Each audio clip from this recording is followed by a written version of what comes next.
The clock's hands crept toward midnight, the fluorescent lights above flickering as if hesitant to illuminate the dark corners of the small, sterile office. Emma sat alone behind the counter, her tired eyes scanning the room. The silence pressed in, thick and suffocating, but it wasn't the kind of silence that brought peace. It was the kind that made the hairs on the back of your neck rise, a feeling that something unseen was watching, waiting. A soft tap. She glanced up, heart skipping a beat. The sound had come from the far hallway. Her eyes darted to the security monitor. Nothing.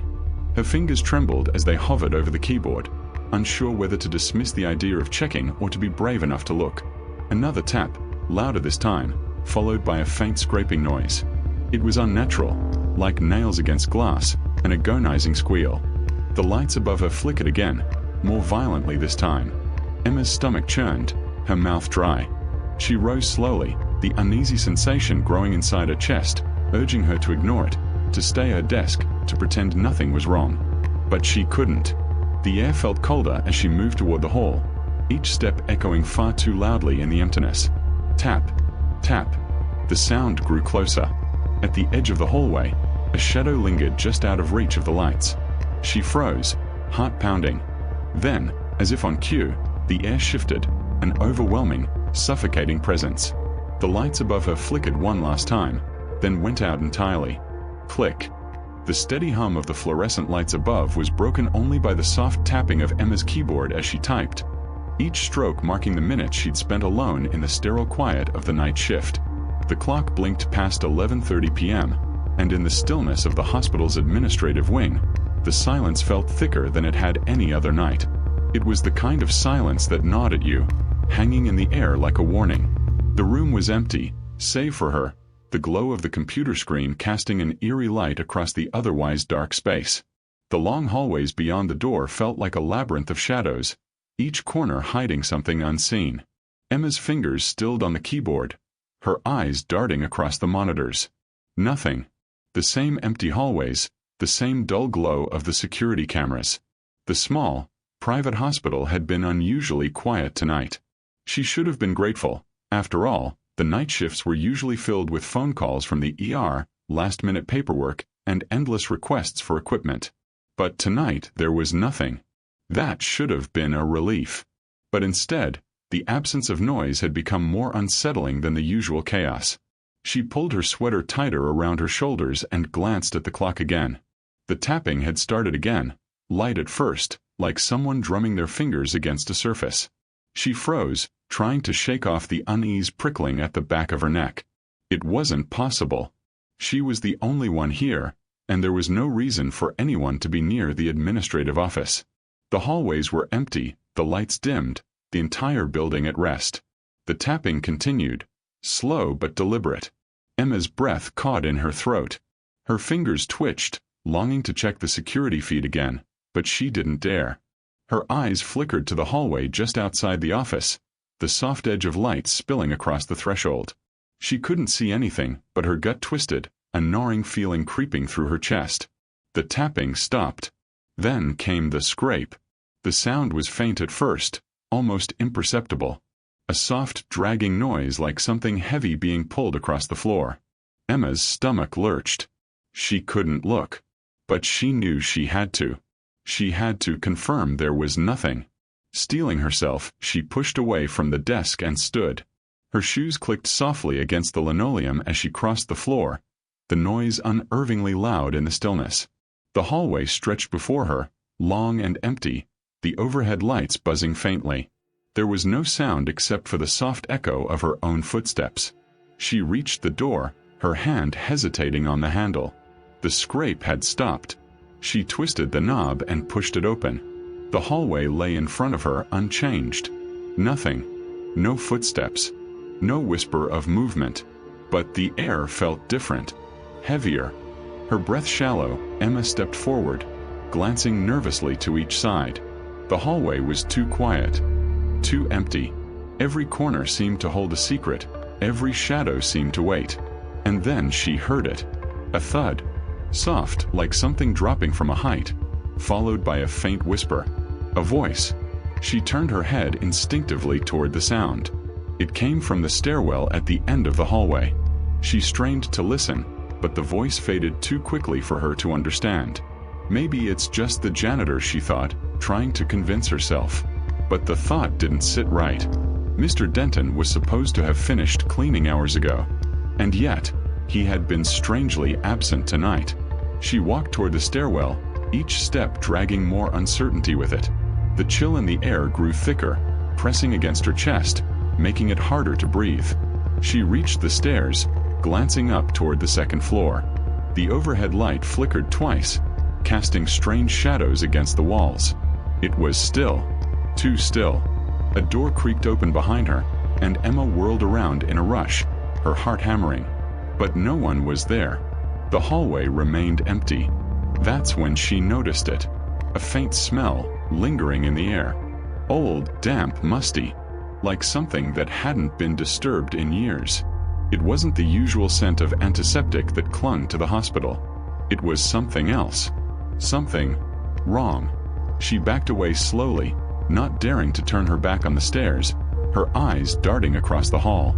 And that's when she saw it. A figure, barely visible, standing in the shadows just beyond the stairwell. It was tall, too tall, its shape barely discernible in the dim light. Emma's breath hitched in her throat. Her legs refused to move, frozen in place as her eyes locked onto the figure. It didn't move. It didn't blink. And in the oppressive silence of the hallway, she swore she heard it breathe. A sharp exhale, like it was waiting for her to speak, to make the first move. But Emma couldn't speak. She couldn't even breathe. Her entire body was rigid, her mind screaming at her to run, but she couldn't bring herself to do it. And then, just as the tension reached its breaking point, the lights flickered one final time, and went out. The darkness swallowed her whole. The room was now utterly silent. And yet, somewhere in the deep shadow of the hallway, Emma could feel its presence. Watching. Waiting. A tap echoed from the darkness. A warning. The darkness clung to her like a living thing, thick and suffocating. Emma's breath caught in her chest as she strained to see beyond the shroud of blackness that had consumed the hallway. The air felt colder now, an unnatural chill that sank deep into her bones. Her heartbeat pulsed in her ears, deafening, as she stood frozen in the center of the office. For a moment, she thought it might just be her mind playing tricks, the silence and the dark twisting reality into something far worse than it was. But then the tap came again, unmistakable and sharp, followed by the unmistakable creak of the elevator's door. It's just the building settling, she told herself, trying to calm her racing thoughts. It's just nerves. She had worked in this hospital for over a year, and this was the first time she had ever felt this, uneasy. The sounds, the shadows, the overwhelming pressure in the air. They were new, unexplained. She rubbed her arms, trying to shake off the feeling that something terrible, was lurking just beyond her line of sight. But then the whisper came. It was faint, almost imperceptible, but it was there. Get out. The voice was soft, low, rasping as though it had been dragged through years of dust and silence. It wasn't her imagination. She hadn't been hearing things. Emma's pulse quickened. The whisper had come from further down the hallway, deeper into the darkened labyrinth of the building. She couldn't tell where exactly. The shadows stretched like a living thing, moving and shifting with the flickering of the overhead lights. Another tap. Her body moved before she could stop it. She didn't know why she was walking toward the sound, why her legs were moving despite every part of her screaming for her to run. She just had to know what it was. What was making these noises, what was calling to her. The hallway stretched longer than it should have, or perhaps it just felt that way in the dark.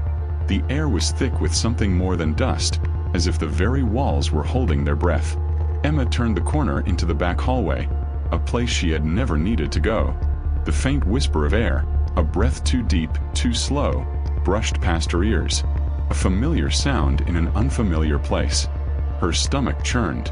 The elevator door opened again, a slow, drawn-out ding, as if it were waiting for her. The hallway was completely still now. No voices. No whispers. Only the thick, tangible silence. She pressed on, the familiar rhythm of her footsteps now sounding alien against the quiet. The hospital's usual atmosphere of antiseptic cleanliness and sterile calm had transformed into something wrong, something corrupted. Every corner she passed felt like it was hiding a secret, every shadow creeping forward to swallow her whole. As she passed the door to the maintenance room, she felt it, eyes. A prickle along the back of her neck. She spun around. The hallway was still empty, but the door to the maintenance room had cracked open. Just a fraction, revealing a sliver of darkness beyond. It hadn't been open before. Emma's chest tightened. She didn't want to look, didn't want to know what was inside, but her feet carried her forward anyway, slowly, inexorably, toward that sliver of darkness. Each step was an agonizing decision, a pull between her growing fear and an unshakable need to uncover the truth, no matter the cost. The door groaned on its hinges as she pushed it further open. The smell of old, stagnant air hit her like a wall, damp and heavy, the kind of smell you only found in forgotten corners, where no one dared to go. The fluorescent light above flickered once more before it sputtered and died, leaving her standing in near total darkness. In the dim light of her phone, Emma's gaze drifted over the disarray. Tools scattered across the floor. Old mops leaning crookedly against the walls. Shelves covered in dust, filled with supplies that hadn't been touched in ages. But something wasn't right. There was a feeling in the air, the kind you couldn't explain but you knew was there, lurking. The silence was suffocating. And then she saw it. A shadow. Long and twisted, like a figure stretched unnaturally, almost too tall for the space. At first, Emma thought it was just a trick of the light, some shadow cast by the uneven glow of her phone screen. But no. The figure was too defined, too solid. It stood perfectly still at the far corner of the room, just beyond the stacks of cleaning supplies. Its outline was jagged, its edges blurry, as though it had been smeared across the air itself. A cold shiver ran down her spine. This can't be real. But it was. The figure didn't move, yet it seemed to be waiting. Watching. It felt like the walls of the room were slowly inching in on her, the shadows pressing tighter, suffocating her. A faint voice, low and gravelly, broke the silence. "You shouldn't have come." The word sent a jolt through her, her heart slamming into her ribcage. She stumbled backward, nearly tripping over a mop bucket, the metallic clang echoing off the walls. Her breath quickened, shallow and erratic, her mind reeling. This isn't happening. This isn't real. But the figure didn't vanish. It didn't dissipate into the shadows like she had hoped. Instead, it took a step forward, its outline shifting as it moved. It was taller now, closer. Emma's mind screamed for her to run, to flee, but her legs felt like lead. She couldn't move. "Leave," the voice rasped again, this time louder, more urgent, more desperate. Her phone screen flickered, and for a split second, the shadows in the room shifted, as though something in the darkness had been rearranged. Then, just as quickly as it had appeared, the figure was gone. The room was empty. But Emma knew it wasn't. She backed out of the room, her breathing ragged and erratic. The hallway felt longer now, the walls pressing in around her, suffocating her. She had to get out. Had to leave. But the hallway was never ending. The door she had come through so far away now, just out of reach. The sense of something unseen, something waiting, loomed closer, pressing against her chest. With a burst of panic, Emma broke into a run, her footsteps loud and frantic as she sprinted toward the main office. But just as she reached the door, the lights flickered again. This time they went out completely. For a long, agonizing moment, there was nothing but silence. Then the whisper came again. "It's too late." And the darkness swallowed her whole. The air in the hallway was thick with the weight of something terrible, something inevitable. Emma's breath came in short, shallow bursts as she ran, each step dragging her deeper into the unseen. Her heart thundered in her chest, and her mind screamed for escape, but the path before her was endless. Each corner turned only revealed more darkness, more of the oppressive silence that choked the air. The building had changed. She couldn't explain it. The walls seemed to warp and bend, the hallways stretching impossibly long, the corners darkening even as her frantic steps lit the way. The more she ran, the more disoriented she became, her surroundings shifting, warping, as if the very structure of the hospital was alive, responding to her fear, feeding on it. Is it even real? Her pulse pounded in her ears.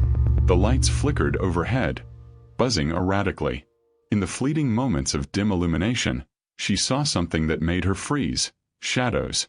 At first, they were small, indistinct figures, but as the seconds stretched on, they grew larger, taller, their outlines blurring and shifting. Not shadows. She realized, breathless. People. The figures moved slowly, unhurried, as though they had all the time in the world. The first one emerged from the wall in front of her, its features indistinct, as if it had been smeared across reality itself. Its presence was like a suffocating fog, its eyes hollow, its limbs twisted in unnatural ways. Emma staggered back, a cry of terror caught in her throat. No, no, no, no, she gasped, backing away. But the hallway stretched impossibly long behind her, and in front of her, the figure took another step. The room around her pulsed with a low, guttural hum, like something breathing, something watching, waiting. The figure reached out toward her, and Emma froze, too terrified to move. Her eyes locked onto its skeletal hand, fingers long and gnarled, each joint twisted like the roots of some ancient tree. She could feel its coldness from here, its touch like death itself, ancient, insistent, inevitable. And then the whispers started. Not from one direction, but all around her, filling the air, seeping into her very bones. Leave. It's too late. They're coming. The voice echoed through the empty hall, a chorus of warning, each whisper more desperate than the last. Emma's head spun as the sound grew louder, unbearable, pressing in on her from all sides. The walls around her seemed to pulse with it, like the building itself was alive, its heartbeat resonating through the floors and walls. Get out! One voice hissed from behind her. You can't escape. Another whispered directly in her ear. Too close. Emma turned, frantic now, her breath ragged. The hallway stretched before her, but it was no longer familiar. It was alien, twisted.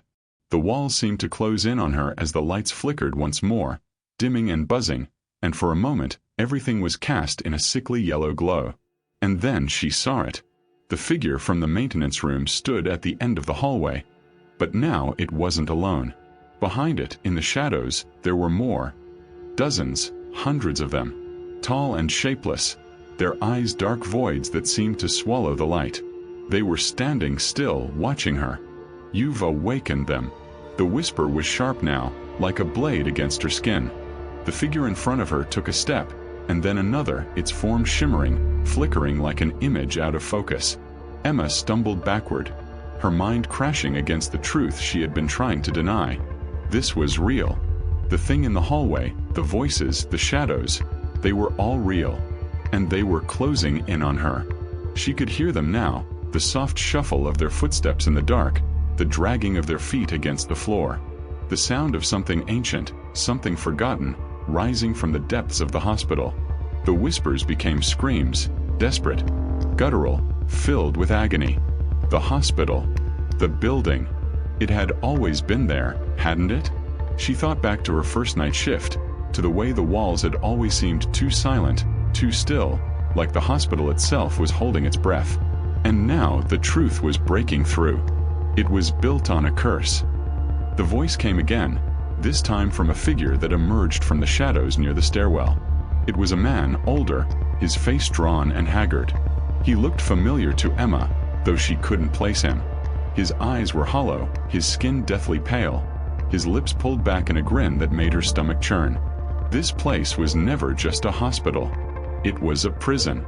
His voice cracked like dry leaves, brittle and rasping. Emma couldn't breathe, couldn't think. She just had to get out. She had to escape before it was too late.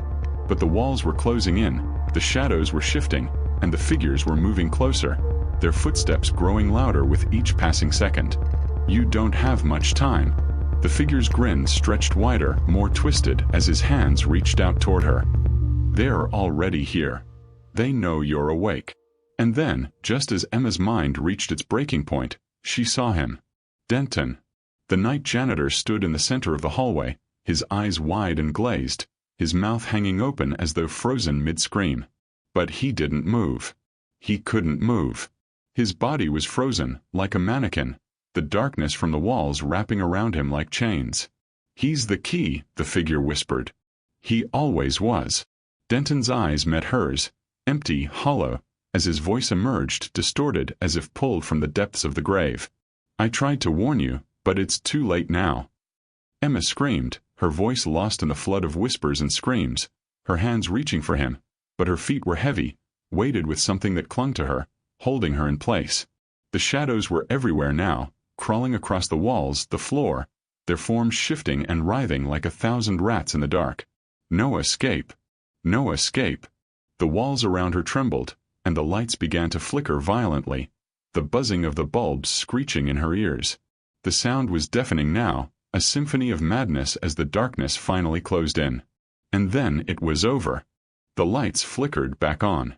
But Emma was no longer in the hallway. The world was still, silent, as if holding its breath. It felt like the moment after a storm, when everything has gone quiet, but the air is thick, charged with an unnatural stillness. The lights above her blinked once, twice, before stabilizing, but their dull glow did little to comfort her. She stood alone in the office now, the hospital's familiar fluorescent lights buzzing overhead, the dull hum of the air conditioning the only sound. The walls were the same, the desk, the chairs, the monitors, all were exactly where they should have been. Everything was perfectly in place. But something was wrong. Her hands trembled as she slowly touched her face, feeling the cool sweat against her skin. Her heart still raced, but now it was a dull echo in her chest. She didn't know what had happened. She didn't know how much time had passed. It felt like an eternity, and yet the night was still young. She had come back. She had returned, but nothing felt familiar anymore. The silence in the room grew heavier, thicker, almost oppressive. Her thoughts, once frantic, now felt slow, muddled, disconnected. It was as though her mind was separated from her body, floating above, watching from a distance. What happened to Denton? What happened to the shadows? Her breath caught in her throat. The memories were fragmented, each one sharper than the last. The darkness, the whispers, the figures standing in the hallway, moving toward her, always watching. She could feel their presence, even now, lingering at the edge of her thoughts. The faces in the dark, those hollow, empty eyes, the way the hallway seemed to twist, bend, suffocate her. She reached for the phone on the desk, her fingers brushing against the cold, smooth plastic. The screen was dark, cracked in one corner, as though it had been dropped. She tapped the screen, but it didn't respond. Her hands tightened around it, the muscles in her arms straining. Her fingers pressed harder, her pulse pounding in her head until, ding, the sound was like a sharp, sudden crack, breaking the stillness. She froze. The message on the screen was simple. A single line of text, nothing more. "It's never over." Emma's blood ran cold. Her heart skipped a beat, and she recoiled from the phone, dropping it onto the desk with a soft thud. She backed away, stumbling as her legs felt weak beneath her. The words hung in the air, as if they had been carved into the very fabric of reality. "It's never over." Her mind raced again, faster now, her thoughts too tangled to follow.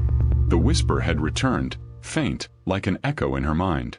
"You can't escape. You never will." Her breath quickened, panic seizing her chest. She turned toward the hallway, her body moving instinctively toward the door. It was the only way out, but she knew deep down that it would never be the escape she longed for.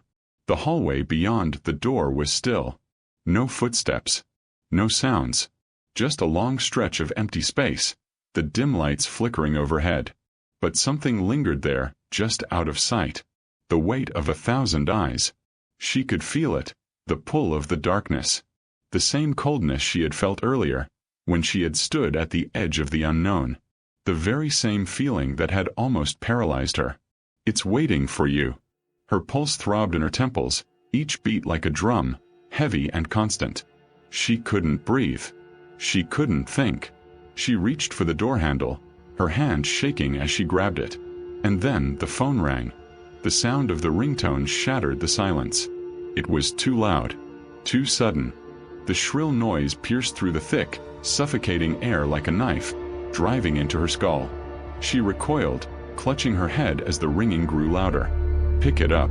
Her body moved on its own, her hand reaching for the receiver. She lifted it to her ear, the plastic cool against her skin. There was nothing but static on the other end.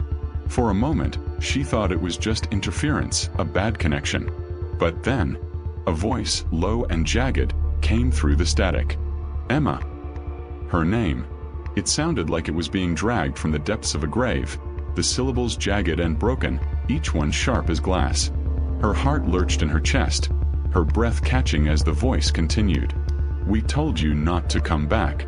The words were like a slap, sharp and cold.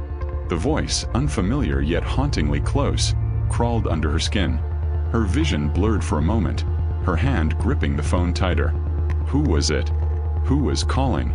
The static buzzed louder, and then the voice returned. It was faint at first, but growing stronger, more insistent. "We've been waiting." A chill ran down her spine. She dropped the phone, letting it fall to the floor with a dull thud. The static continued to hiss in her ears, a relentless reminder that the connection was still there. But it wasn't just the phone that rattled her. It was the feeling in the air, the suffocating weight of the unseen. The door to the hallway creaked. It was a soft sound at first, but then louder, more deliberate. The wooden frame groaned under the pressure, as though something was trying to push its way through. "Leave." The voice came again, closer now, as though it was standing just behind her. She whipped around, but the room was still. Empty. Silent. Except for the faint, almost imperceptible scratching sound coming from the door. Her mind raced, panic clawing at her chest. She turned back to the desk, her hands gripping the edge as her legs gave out beneath her. She sank to the floor, her breath ragged, her chest tight with fear. It's never over. The door creaked again, louder this time, and something scraped against it, something long, cold, and unforgiving. Emma's head snapped up. The shadows had started to shift again, creeping along the edges of the room like a slow-moving tide. Her stomach turned, bile rising in her throat. She tried to scream, but no sound came out. There was a shadow in the doorway now, stretching far too long, far too thin. It was a figure, tall and indistinct, its features blending with the dark. And it was coming toward her. It's never over. The door slammed shut. And all that remained was silence.